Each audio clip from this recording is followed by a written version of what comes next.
Hello बच्चों, स्वागत है अपना पसंदीदा चैनल साईं एजुकेशन गुरु में। तो आज हम तैयार हैं कक्षा 9 की पाठ्य पुस्तक कृतिका भाग 1 के अंतर्गत पाठ इस जल प्रलय के लेखक हैं फणीश्वरनाथ रेणु। उसके द्वारा लिखित पाठ को आज हम लोग पढ़ने जा रहे हैं। फणीश्वरनाथ रेणु जी जो आंचलिक कथाकार के रूप में विशेष जाने जाते हैं। यह पाठ रिपोर्टाज शैली में लिखी गई पाठ है जो बहुत ही सुंदर पाठ है। सावन और भादो, जिसको हम लोग क्रमशः अंग्रेजी महीना में जुलाई अगस्त का माह कहते हैं, के महीने में जब पश्चिम दिशा, पूर्व दिशा और दक्षिण दिशा में बहने वाली कोसी, पनार, महानंदा, गंगा नदी में बाढ़ आती है तो वहाँ के लोग व जानवर लेखक के गांव और उसके आसपास के क्षेत्रों में शरण लेने आते हैं, क्योंकि लेखक का गांव जिस क्षेत्र में पड़ता है वहां की जमीन विशाल और परती है। परती क्षेत्र में जन्म लेने के कारण लेखक को तैरना भी नहीं आता था, क्योंकि इस तरह के क्षेत्रों में पानी की मात्रा कम होती है। ऐसे हम लोग जानेंगे प्रति क्षेत्र वो भूमि होती है जो एकदम बंजर नहीं होती है, मगर इस तरह की जमीन को एक साल खेती करने के बाद फिर 2-3 साल के लिए जब खाली छोड़ दिया जाता है ताकि मिट्टी में उर्वरा शक्ति बनी रहे, इस तरह की जमीन को प्रति कहते हैं। ये भी अर्थ होता है। दूसरा प्रति क्षेत्र जहाँ नदी नहीं है, जिसके कारण सुरक्षित स्थल है। लेखक कहते हैं वे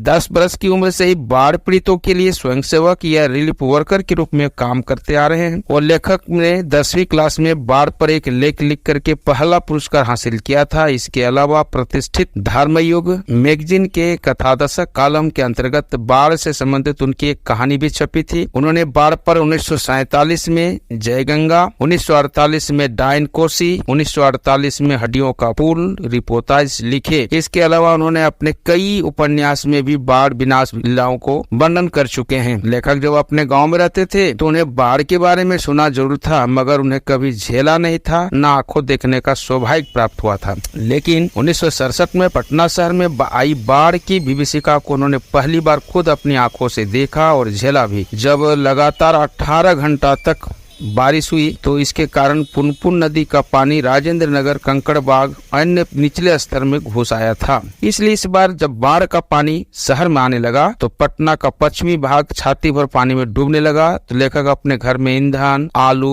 मोमबत्ती, दियासलाई, पीने का पानी, कंपोस्ट की गोलियां जमा करके बाढ़ आने की प्रतीक्षा करने लगे। बच्चों याद रखेंगे, जब भी बाढ़ जैसी विभीषिका आती है तो लोग अपने आप को सुरक्षित रहने के लिए ये मुख्य सामग्री जो है ईंधन, आलू, मोमबत्ती, दियासलाई, पीने का पानी, कंपोस्ट की गोलियां साथ लेके तैयार रहना पड़ता है, ताकि इसे हमें बचाव का काम करता है। अगली सुबह लेखक को पता चला कि राजभवन, मुख्यमंत्री निवास तथा बाढ़ का पानी आ चुका है। और दोपहर में मैंने किसी ने बांग्ला भाषा में बताया, जानो गोलघर डूबेगे छे, अर्थात जानते हो गोलघर में बाढ़ आ चुकी है। और शाम 5 बजे तक कॉफी हाउस में बाढ़ के पानी में डूब चुका था, जिसकी खबर लेखक कोई के रिश्ते वालों ने दी। जब लेखक कॉफी हाउस जाने के लिए अपने कवि मित्र के साथ घर से निकले थे तो कवि मित्र लेखक की उत्पटांग बातों से कभी बोर नहीं होते थे। लोग बाढ़ देखने के लिए रिक्शे, तांगे, टमटम, स्कूटर, मोटरसाइकिल आदि वाहनों से जा रहे थे। रास्ते में बाढ़ देखने वाले, आने जाने वाले लोग के जुआ पर एक ही शब्द था, आ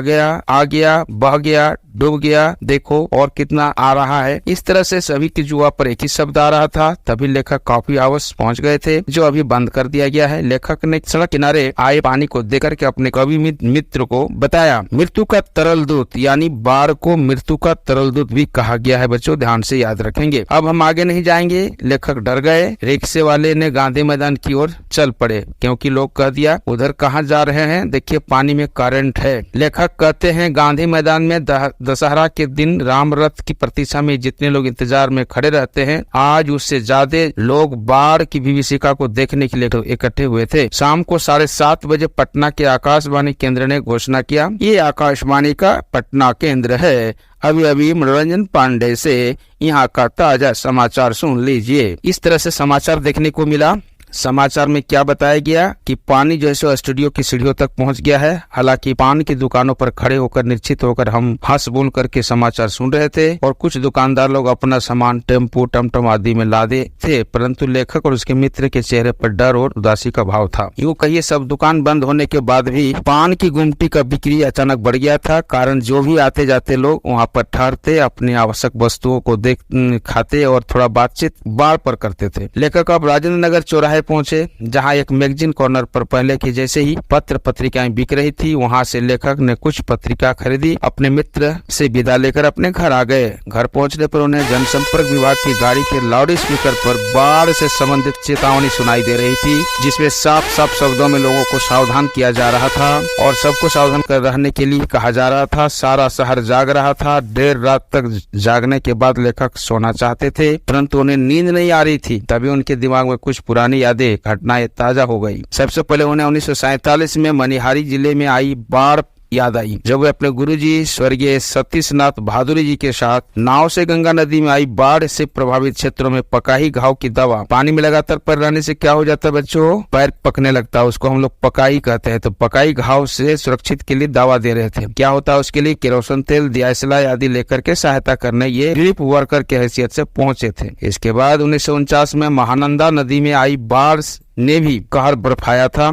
लेखक एक डॉक्टर साहब के साथ वापसी थाना के गांव में बीमारियों को नाव पर चढ़ाकर कैंप ले जा रहे थे। तभी एक बीमार नौजवान के साथ उसका कुत्ता भी नाव पर चढ़ गया था। कुत्ते को देखकर डॉक्टर साहब डर गए थे। डॉक्टर ठहरे बंगाली और वो पुलिस वाला तो था निर्भीक। तो क्या कहता है, अमर कुकुर नहीं जाएगा तो हम नहीं जाएगा, हमको अमर कुकुर नहीं जाएगा तो हम नहीं जाएगा, भगाओ। बाद में ऐसा हुआ, कुत्ता को उतार दिया तो नौजवान भी नाव में से उतर गए।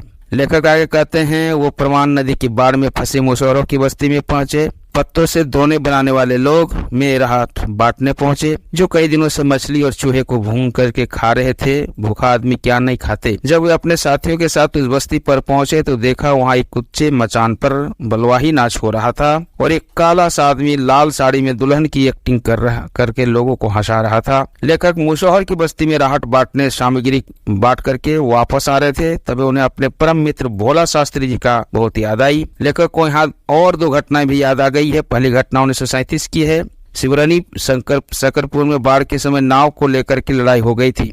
लेखक उस समय स्काउट बॉय थे, गांव में नाव नहीं थी, इसलिए लोग केले के पेड़ से नाव यानी भेला बनाकर काम चला रहे थे और जमींदार के लड़के नाव पर हारमोनियम तबला लेकर जल विहार करने के निकले थे। इससे नाराज गांव के नौजवानों ने मिलकर जमींदार के बेटों को नाव छीन ली और उसके साथ थोड़ी मारपीट भी की थी। और दूसरी घटना लेखक को तब याद आ रही थी जब 1967 में पुनपुन नदी का पानी राजेंद्र नगर में घुस आया था। एक नाव पर कुछ नौजवान लड़के लड़कियां टोली स्टॉप केतली बिस्कुट लेकर किसी फिल्मी सीन की तरह कश्मीर का आनंद लेने के लिए निकल पड़े थे। याद रखे बच्चों, ये सब जो घटना है, लेखक को नींद नहीं आ रही है क्योंकि लाउड स्पीकर की बातों को सुनकर वो परेशान हो गए हैं। तभी रह करके उसके पहले के समय जो है सो रिलीफ वर्कर की हैसियत से जो काम किए वो याद हो गई है। उसके ट्रांजिस्टर में गीत बज रहा था। गीत का बोल था, हवा में उड़ता जा रे लाल दुपट्टा मलमल का गाना बज रहा था। जैसे उसकी नाव गोलंबर पहुंची तो ब्लॉक की छत पर खड़े लड़कों ने उसका मजाक उड़ाना शुरू कर दिया। वो शर्मिंदा होकर वहां से भाग गए। इसके बाद लेकर अपनी पुरानी यादों से बाहर वर्तमान समय में आप पहुंच चुके थे। इस समय रात के 2:30 बजे रहे थे, पर बाढ़ का पानी अभी तक शहर में नहीं पहुंचा था। लेखक को लगा कि शायद इंजीनियरों ने क्या किया है, तटबंध ठीक कर दिया है, जिसके कारण शहर तक पानी नहीं पहुंचा है।